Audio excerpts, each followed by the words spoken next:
लालची ऑमलेट वाला। एक शांत और सुंदर गांव था धनपुर, जहां लोग साधारण जीवन जीते थे। वहीं गांव के चौराहे पर एक ठेला लगता था, राजू ऑमलेट वाला का। राजू एक होशियार लेकिन थोड़ा लालची किस्म का आदमी था।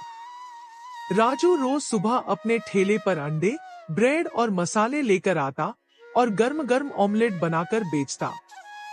उसकी दुकान पर भीड़ लगती थी क्योंकि उसका ऑमलेट बहुत स्वादिष्ट होता था। राजू को रोज 200 से 300 रुपए की कमाई हो जाती थी, लेकिन वह संतुष्ट नहीं था।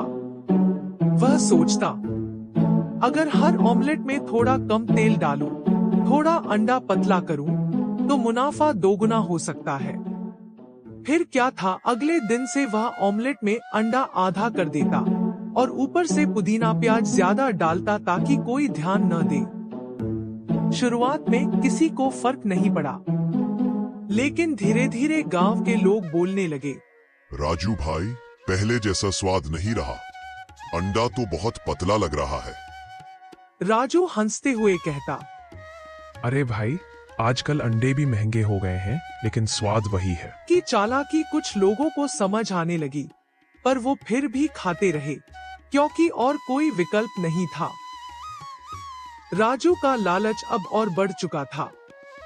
वह अब बासी ब्रेड, खराब तेल और गले-सड़े अंडे तक मिलाने लगा, लेकिन ऊपर से चटनी और मसाला डालकर स्वाद को छुपा देता।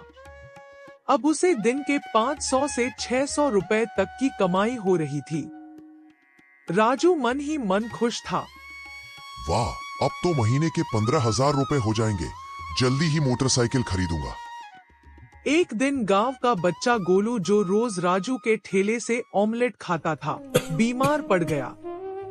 उसे उल्टियां और बुखार होने लगा। डॉक्टर ने बताया, यह फूड पॉइजनिंग है, कुछ खराब खा लिया होगा। गोलू के पिता बोले, वो रोज राजू से ऑमलेट खाता है, शायद वही कारण हो। गांव में चर्चा होने लगी, राजू खराब अंडा बेचता है। अब राजू की दुकान पर लोग आने बंद हो गए। जिनके घर में बीमारियां फैली थी, उन्होंने सीधे सीधे आरोप लगाया। राजू सफाई देता रहा, मैं कुछ नहीं मिलाता, सब झूठ बोल रहे हैं। लेकिन सबके मन में डर बैठ गया था। गांव के सरपंच ने राजू को बुलाया और सख्ती से पूछा, क्या तुम बासी सामान इस्तेमाल कर रहे हो? अगर दोबारा शिकायत मिली तो गांव से निकाल देंगे। राजू डर गया, लेकिन झूठ बोल गया। नहीं सरपंच जी, मैं तो साफ सुथरा काम करता हूँ। उसी रात राजू को एक सपना आता है। वह एक अंधेरे जंगल में फंसा होता है, भूखा प्यासा। अचानक एक बूढ़ा साधु प्रकट होता है और कहता है, तेरे लालच ने तुझे अंधेरे में डाल दिया है। तू लोगों की सेहत से खेल रहा है। अगर नहीं सुधरा तो सब खो देगा। राजू पसीने पसीने होकर उठता है।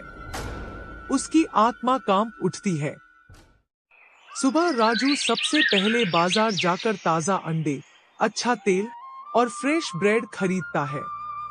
वह अपना ठेला साफ करता है और सबके सामने कहता है, मुझसे गलती हुई। मैं लालच में अंधा हो गया था, लेकिन अब मैं ईमानदारी से काम करूंगा। गांव वाले पहले तो शक करते हैं, लेकिन कुछ लोग आजमाने आते हैं। राजू अब दिन रात मेहनत करने लगा। उसने स्वाद पर ध्यान देना शुरू किया। थोड़े समय बाद ग्राहक फिर से लौटने लगे। एक दिन गांव के स्कूल से टीचर आए और बोले, बच्चों के लिए स्वच्छ और पौष्टिक खाना चाहिए। क्या आप स्कूल में ऑमलेट सप्लाई करेंगे? राजू के आंखों में आंसू आ गए। यह उसके जीवन का सबसे बड़ा मौका था। जो न सिर्फ स्कूल के बच्चों को पौष्टिक ऑमलेट देता था, बल्कि गरीब बच्चों को फ्री में भी खिलाता था। वह अब राजू भैया सच्चा स्वाद वाला के नाम से जाना जाने लगा। उसका ठेला अब एक छोटी दुकान में बदल गया और उसने एक बोर्ड लगाया, ईमानदारी से कमाओ तो भगवान भी मदद करता है। गांव के बच्चे और बड़े अब राजू की कहानी को मिसाल मानते हैं। नैतिक शिक्षा। लालच हमेशा नुकसान देता है, लेकिन अगर हम समय रहते अपनी गलती मानकर सुधर जाएं, तो जीवन दोबारा संवर सकता है। सच्चाई और ईमानदारी ही असली पूंजी है।